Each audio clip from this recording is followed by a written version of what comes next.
दोस्तों आज का जो हमारा वीडियो है इस ट्रांसफार्मर के पार्ट्स के ऊपर है। क्या कि इस ट्रांसफार्मर के अंदर क्या क्या पार्ट्स लगे रहते हैं और उनका क्या क्या काम होता है, मैं आपको एक एक करके सारे पार्ट्स के बारे में जानकारी देने की कोशिश करूंगा। तो दोस्तों इसके अंदर मेन जो पार्ट होता है सबसे पहले मैं वो बताने की कोशिश करता हूँ। तो दोस्तों सबसे पहले मेन जो पार्ट दिखाता हूँ ये तो है दोस्तों हमारा कंट्रोल पैनल। ठीक है, इसको बोल सकते हो आप कंट्रोल पैनल। और इसके जस्ट पीछे जो कि एक पूरा डब्बा बना हुआ है जिसपे ये ऊपर ये रेडिएटर लग रहे हैं। तो दोस्तों पीछे जो है वो पीछे पूरा का पूरा टैंक है और उस टैंक के अंदर हमारा ऑयल भरा होता है। वो जो ऑयल होता है वो हमारा ट्रांसफार्मर ऑयल कहलाता है और उसको हम मिनरल ऑयल भी कहते हैं। तो दोस्तों जो ऑयल भरा होता है उस ऑयल के दो काम होते हैं, एक नहीं उसके दो काम होते हैं। सबसे पहला काम ये होता है हमारे ट्रांसफार्मर में कूलिंग प्रोवाइड करना। कूलिंग का मतलब दोस्तों जब भी हमारा ट्रांसफार्मर से करंट फ्लो ज्यादा होगा तो हमारे ट्रांसफार्मर के अंदर हीटिंग जनरेट होगी। हीटिंग का मतलब गर्म होगी। तो गर्म होने के कारण दोस्तों उससे हमारा जो ऑयल होता है वो ऑयल उसको कूलिंग प्रोवाइड करता है। तो वो कैसे करता है अभी वो भी प्रोसेस आपको मैं बताऊंगा जब मैं आपको ब्रीदर रेडिएटर इनके पार्ट्स के बारे में बताऊंगा। तो हमारे जो ऑयल का काम सबसे पहला होता है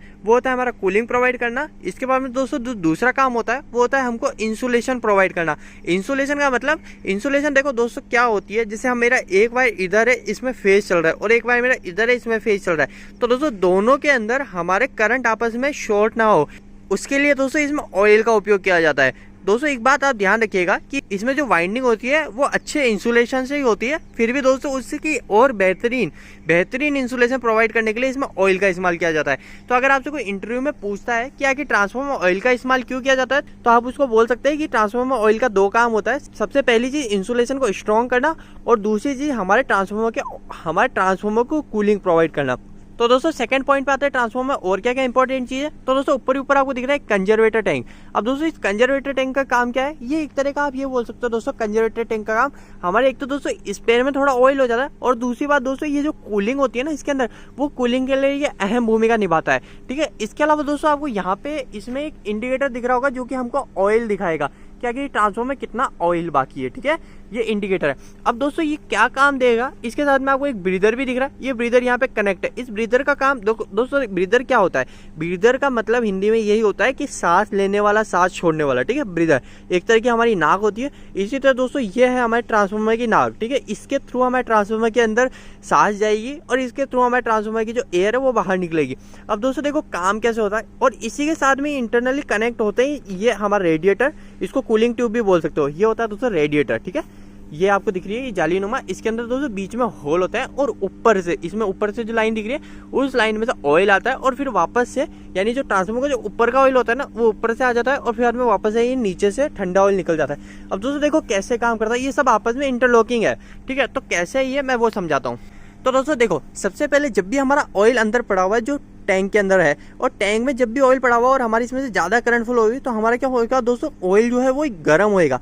तो दोस्तों ऑयल का ऐसा नेचर होता है कि जब वो गर्म होएगा तो जो गर्म ऑयल है वो गर्म ऑयल, ठंडा ऑयल तो नीचे रह जाएगा और गर्म ऑयल ऊपर चला जाएगा। ठीक है, ठंडा ऑयल डाउन और गर्म ऑयल ऊपर चला जाएगा। तो दोस्तों जब गर्म ऑयल ऊपर जाता है तो वो ऊपर एक तरह का आपने देखा होगा थोड़ा एक्सपांसन बोलते हैं, एक्सपांसन जो इंजीनियरिंग वर्ल्ड में बोलते हैं। इसका मतलब ये होता है दोस्तों जब वो गर्म होता है तो थोड़ी और जगह घेरता है, मामूली से थोड़ी सी और जगह घेरता है। तो दोस्तों सबसे पहली चीज कंजर्वेटर टैंक का लगाने का मकसद यही होता है कि हमारे जब वो एक्सपांसन हो, यानी एक्सपांसन मतलब जब ऑयल ज्यादा गर्म हो तो थोड़ी सी ज्यादा जगह उसको घेरने की मिले तो वो कंजर्वेटर टैंक में मिल जाती है।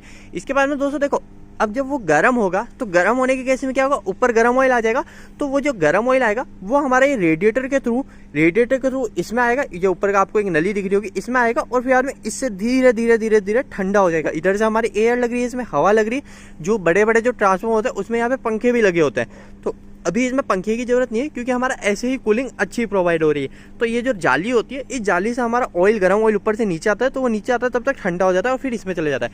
अब दोस्तों देखो दूसरी चीज है ये हमारा कंजर्वेटर टैंक। अब इस कंजर्वेटर टैंक का आपको एक तो काम बता दिया, अब दूसरा दोस्तों ब्रीदर का काम बताता हूँ। ब्रीदर का काम ये होता है दोस्तों जब हमारा जब ऑयल गर्म होगा, मैंने भी आपको बताया ऑयल गर्म होएगा तो ऑयल ऊपर की तरफ जाएगा, थोड़ा एक्सपांसन होएगा तो हमारा क्या वो थोड़ी जगह ज्यादा घेरेगा। तो थोड़ी ज्यादा जगह घेरेगा ना दोस्तों तो इसके अंदर जो एयर है, यानी क्योंकि हमारा कंजर्वेटर टैंक कभी भी पूरा नहीं भरते, उसको हमेशा हाफ ही भरते हैं। तो उसके अंदर ज्यादा जगह घेरेगा तो उसके अंदर जो पहले एयर थी हाफ जगह में वो एयर बाहर निकलेगी। तो वो एयर जो बाहर निकलेगी वो इस ब्रीदर में, ये देखो कंजर्वेटर टैंक के साथ में ही एक पाइप कनेक्ट है, उससे ब्रीदर कनेक्ट होता है। तो ये ब्रीदर से एयर बाहर निकल जाएगी और वापस वापस से जब ऑयल ठंडा हो जाएगा, जब हमारा ये कूलिंग ट्यूब के थ्रू हमारा ऑयल ठंडा हो जाएगा, तब वापस से ठंडा होने के बाद हमारा ऑयल वापस से नीचे बैठेगा, एक्सपांशन उसका कम होगा। हमारा जो थोड़ा सा ट्रांसफार्मर का ऑयल ऊपर की साइड आ गया था कंजर्वेटर टैंक में, वो मामूली सा हल्का सा नीचे वापस आएगा। तो नीचे आने के केस में वापस से इस ब्रीदर से हमारे कंजर्वेटर टैंक में एयर जाएगी। तो दोस्तों ये जो ब्रीदर होता है, इस ब्रीदर के अंदर में एक सिलिका जेल नाम का पदार्थ होता है। उस सिलिका जेल का काम ये होता है दोस्तों कि इस हवा जो इसके अंदर जो एयर जाएगी, उस एयर के अंदर बिल्कुल भी मॉइस्चर ना हो। अब दोस्तों मॉइस्चर ये होता है जो हमारी हवा है, इस हवा के अंदर बिल्कुल हल्का हल्का सा पानी होता है। ठीक है, आपने ह्यूमिडिटी सुनी होगी, उस ह्यूमिडिटी का मतलब यही होता है कि इस हवा के अंदर कितना पानी है। अगर 100% ह्यूमिडिटी मतलब बारिश का समय, उस समय 100% ह्यूमिडिटी होती है, इसका मतलब दोस्तों उस हवा के अंदर दोस्तों काफी पानी है। तो वो पानी को ये हमारा सिलिका जेल मतलब ब्रीदर इसमें से नहीं जाने देता है। यानी हमारा जो अगर इसमें पानी चला जाएगा ना दोस्तों, तो हमारा जो ऑयल है, उस ऑयल की इंसुलेशन बिल्कुल खत्म हो जाएगी दिन पे दिन। ठीक है, तो हमको time to time silica gel को चेक करना चाहिए। तो दोस्तों अब आगे बात करते हैं। आपको यहाँ पे एक दिख रही होगी दोस्तों, इसको बोलते हैं दोस्तों बुशिंग। ठीक है, अब दोस्तों आपको एक कंफ्यूजन होगा कि ये बुशिंग है और इधर जो लग रहा है ये है दोस्तों इंसुलेटर। तो इंसुलेटर और बुशिंग दिखने में दोनों सेम लग रहा है, पर इसमें फर्क है दोस्तों।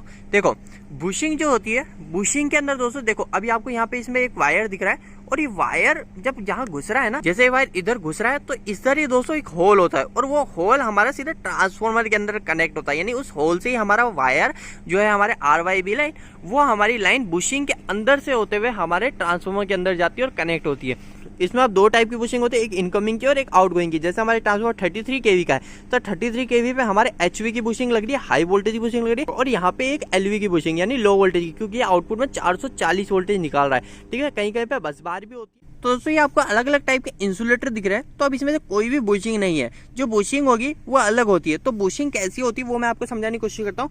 ये दोस्तों आपको दिख रहा है एक इंसुलेटर, बुशिंग जो होगी उसके अंदर ऊपर भी यहाँ पे एक होल होगा, और वायर इसके अंदर घुस जाता है, और फिर बाद में हमारा दूसरी साइड से निकलता है, इस साइड से निकलता है, और हमारे ट्रांसफार्मर में इंटरनली जाके कनेक्ट हो जाता है। ठीक है, तो इससे हमारी सेफ्टी बढ़ती है।